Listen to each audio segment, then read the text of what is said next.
On this channel, I talk a lot about the benefits of applying for multiple cards and how you can travel the world for free or just put some extra money back in your pocket for all the spend you're doing. However, I rarely, if ever, discuss how exactly I manage my multiple credit cards and how you can do the same for any cards that you add. So in today's video, I'm going to show y'all how I both digitally and physically manage all 9 of my credit cards, and trust me, it's a lot easier than you may think. On top of that, all of the resources that I discuss in this video will be linked in the video description down below, including my credit card master sheet, which is where I do the bulk of all of the managing of my credit cards. Speaking of that spreadsheet, let's go ahead and jump straight into it so y'all can see how exactly I do manage all 9 of my credit cards, and not only those, but how I'll be able to manage all of the credit cards I plan on adding down the line, whether that be 30, 40, or 50 credit cards. So the first thing that I always want to keep at the top of my mind is going to be my Chase 524 status. For those of y'all that don't know, the Chase 524 rule basically states that if you've been approved for 5 or more personal credit cards in the past 24 months, Chase will automatically deny you for your next card application with them. So in order for me to manage my 524 status properly, I created this part of the spreadsheet to do so. As you can see here on the left, I've listed out the card names of each of the cards that I've applied for, as well as the date that I opened them right next to them. And then in the columns right next to that, I've done some simple calculations that tell me when exactly my cards will age past that 2-year mark. And I've broken that down into days on the left here and then months on the right, so I just know,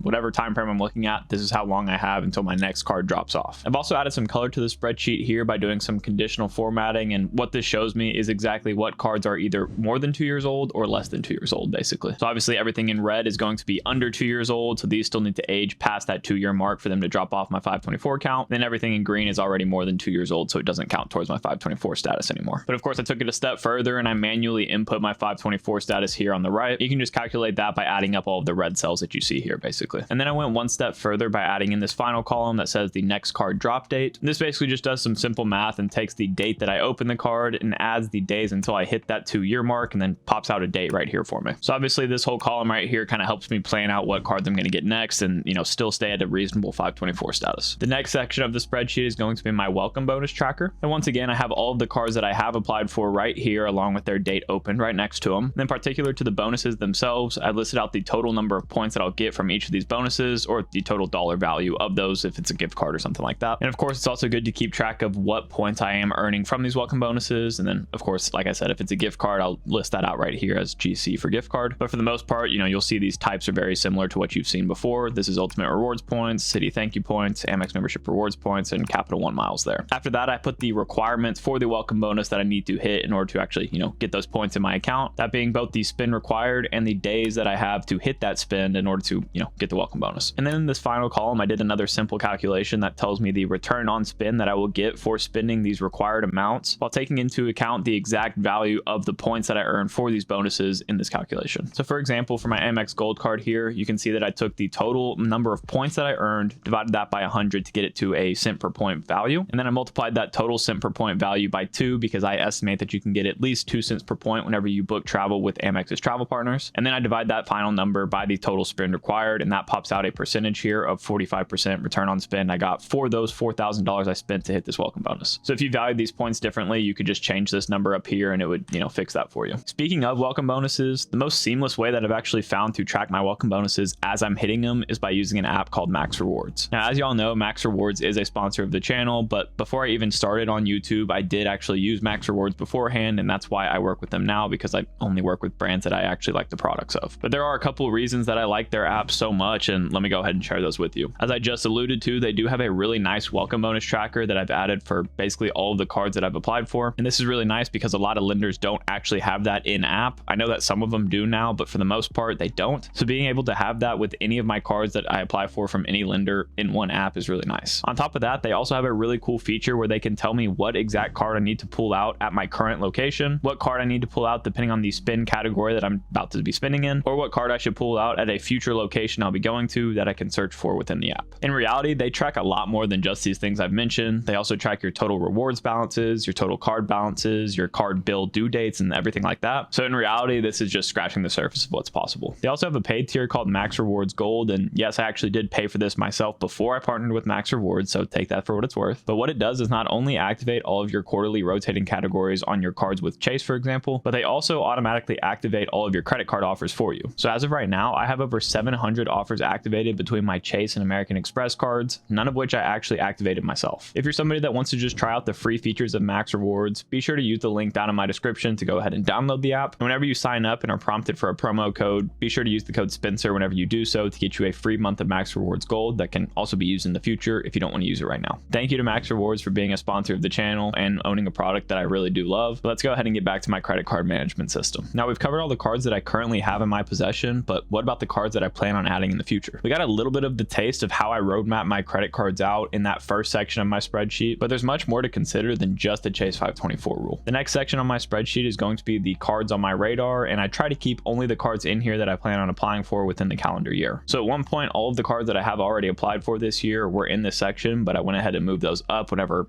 I applied for them. But other than the cards that I've already applied for, you can see that there are still about 3 cards that I'm considering adding this year. And let me say that there are at least 3 that I'm thinking about applying for. 2 of these are ones that actually make sense and are cards that I might really apply for. And the third one is one that I might apply for if I really want to tempt my fate with the 524 rule. And the reason I say that is because if I did choose to apply for the World of Hyatt card this year, I technically should be under 524 to apply for that. But if I do want to rush it in this year for whatever reason, I will be over 524 whenever I do that. So we'll just see what happens. Beside the card names here, I also have a column talking about when I would like to apply for these cards if I do know the date for that. And then of course I want to track the bonuses on those cards to see what kind of earnings I could get from them. And not only do I want to know the actual bonus I'll be getting, but I want to know the type of points that I'll be earning, as well as how much spend I'll have to do in what amount of time in order to actually get that bonus. And then I think this is honestly the most important column here, and this tells me what my 524 status will be after I'm approved for this card, assuming all goes well. So that 524 section, as well as this section about the cards on my radar, are both very important to kind of play hand in hand together, so I know exactly what my statuses will be by the end of the year, as long as everything goes according to plan. But of course, as I said earlier, there's more to consider than just the Chase 524 rule, and that's where this next section comes into play. Considering I'm somebody that really values Chase cards and Amex cards as well, I wanted to have a dedicated section to any Amex rules that might apply to me. And I should mention that the 2 rules that I'm showing here, the Chase 524 rule and the Amex 5 credit card limit rule, are not the only rules in the credit card game. And if you're somebody that wants to go for Capital One cards or Citi cards or what have you, you want to be able to put in a section here for those certain lenders, because I only included the 2 that are most applicable to me right now. But for those of y'all that are unaware, Amex does have a limit on the number of credit cards that you can have with them. And it's a little bit odd because it's technically a 5 credit card limit, but you see some people getting denied starting at 4 credit cards and some people getting as many as 6. So it's kind of a soft rule, I guess. But at the same time, it is a hard rule because there's nobody that's just getting unlimited Amex credit cards out there. And while you might be freaking out and thinking, oh my God, I can only get 5 Amex credit cards, don't worry, because there is a difference between Amex's credit cards and their charge cards. With their charge cards, those being the Amex Gold and Platinum cards, you can get up to 10 of those cards, I believe. But for their credit card products that have an actual credit limit on them, you're technically only allowed to get about 5. Personally, I've already filled up 2 of these card slots with the Amex Blue Business Plus and the Amex Amazon Prime Business cards. And I forgot to mention this up at the top, but for those of y'all who caught this, yes, I did actually recently apply for the Amazon Prime Business card, so be expecting to watch me apply on that one coming out soon. But considering I already had those 2 card slots filled, I went ahead and added in 3 more that I think I might want to add in the future, and I really just added the 3 Hilton cards here because I've heard really good things about them. However, at the end of the day, my in-game setup would probably not have 3 Hilton cards in it, so maybe I apply for all 3 of these for their bonuses and then start canceling the ones that I don't actually need, and then that would free up more Amex slots for me to be able to add in some more credit cards with them. But for right now, we're just going to keep it simple at this and say that I'm going to be applying for all 3 of the Hilton cards. But aside from the card name, I once again tried to include when I want to apply for these credit cards, as well as the bonuses that I'll get on them, the type of bonuses that will be, the spend required, as well as the number of days that I have to hit that spend within. Again, this just all goes back to road mapping out your credit card setup, not only the number of cards you want to add, but the total spend you'd be required to have to hit in order to get all those cards, as well as how long you might need to space them out because of how long it would take you to hit those minimum spend requirements. All of those factors should be taken into account in your credit card roadmap as well, but hopefully this spreadsheet at least helps get you part of the way there. These next couple of sections here are more for me to be able to track what kind of rewards I can expect to get within the calendar year. Now, this spreadsheet only takes into account the welcome bonuses and the referral bonuses that I might get on these cards. Now, starting with the welcome bonus section, I include all of the cards here, once again, that I either already applied for this year or I plan to apply for by the end of the year. This is obviously a working list. Like, for example, this Amazon Prime Visa was not even on the cards on my radar list anymore. But the goal of this list is that by the end of the year, this will be completely filled out with the cards that I did actually apply for and the welcome bonuses I got on them, so I can see the total return on spend I got for all those welcome bonuses. So aside from the welcome bonuses, I also included again when I plan on maybe applying for these cards. And then we list out the total amount of points or statement credits or gift cards that we'll be getting for that bonus and the type of points or,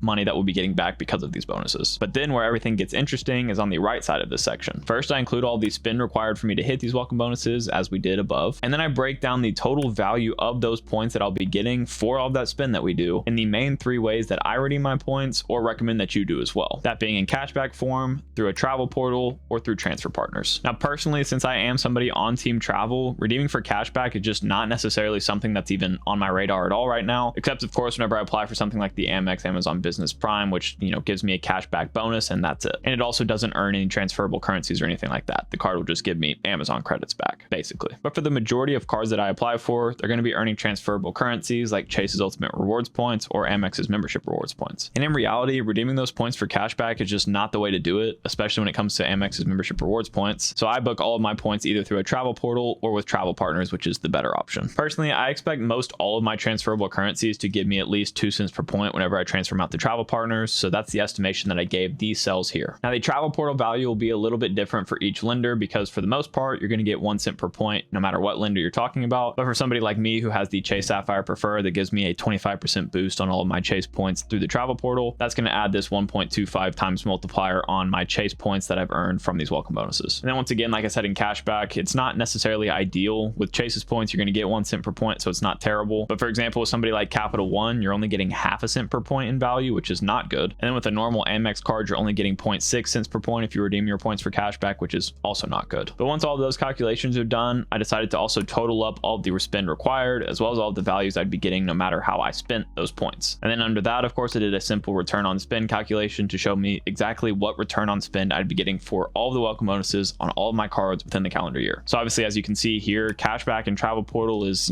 kind of the same, but then whenever you book with transfer partners, you're getting close to a 40% return on spend for all of these that I earned this year. So that's pretty crazy. And then aside from the welcome bonuses that I get, there are also referral bonuses that I get as well, because as y'all can tell, I do make YouTube videos. So I have the pleasure of putting my links down in the description. And whenever y'all do use those links, it literally directly supports me and contributes to me being able to travel and film some more content for y'all, as well as just get me some more experience so that I can share those with y'all in a beneficial way. So down here, you'll see that I include all of the cards that I do have that are able to be referred. The next to that, I have the points per referral that I can get on each of these cards, as well as the points that I've actually earned so far this year, and the total number of max points I can get with each of these cards through referrals every year. That allows me to calculate how many referrals I've actually gotten to date, as well as the max number of referrals I can get within the year. And I've added a little bit of conditional formatting here once again to show me whether or not I have or have not maxed out the referrals on any of my cards. While the way that I manage my cards digitally is fun and all, you may be wondering how I actually physically take my cards around with me so I can optimize all of my spend. Of course, the main way that I do manage my credit cards physically is by the wallet that I carry with me every single day. In this wallet, I have broken up into 4 main sections that I keep my credit cards in to help keep me organized. Also, I will be making a full What's in My Wallet video very soon, and it's going to be one that you should get excited for, so be prepared for that. But that being said, I'm not going to go through each of the cards in my wallet, just how I manage them the best. On the front here is where I keep 2 of my catch-all credit cards, one for my personal expenses and one for my business expenses, and these are obviously easily accessible, which is a good thing. And then right above that, I keep 2 of my lesser used cards in this top flap here because they're a little bit harder to get out. And honestly, I keep my Chase Sapphire Preferred in front here because it just looks cool. Then in the middle is where I keep all of like my cash and my IDs and stuff like that I never actually really pull out. And on the back is where I keep the luxury section of my credit cards, I guess, and that's going to be the Venture X and the Amex Gold card. Not only do these cards look really nice in the back of my wallet, but they also get the most used out of my wallet, so they're really easy to take out from here and just use wherever I need them. Oh, and also another one of my most used cards is the City Custom Cash, and I keep that one actually strictly in my car. And the reason I do that is because it is only used for my gas purchases, which I do in my car, obviously, so that's why it never comes out of there. Since Danny is going to be watching this video, I know that I have to at least touch on my Apple Wallet in this video as well. And honestly, I just keep all of my cards in my Apple Wallet, as well as some other cool things in here that I'll show y'all in just a second, because I honestly just don't ever want to get caught off guard and not have a card that I'd like to have. And keeping them all in my Apple Wallet already just looks clean, but also serves a really good purpose. My most used cards in my Apple Wallet, once again, will be my Amex Gold and my Venture X, because one of them serves as my catch-all card and the other serves as my food card, which is where I spend the majority of my money. Some other notable things in here are going to be my AMC Premiere membership, because I am a big moviegoer. And although I don't really use this in my Apple Wallet much, it does sometimes remind me that I need to go check my rewards balances and stuff like that. And,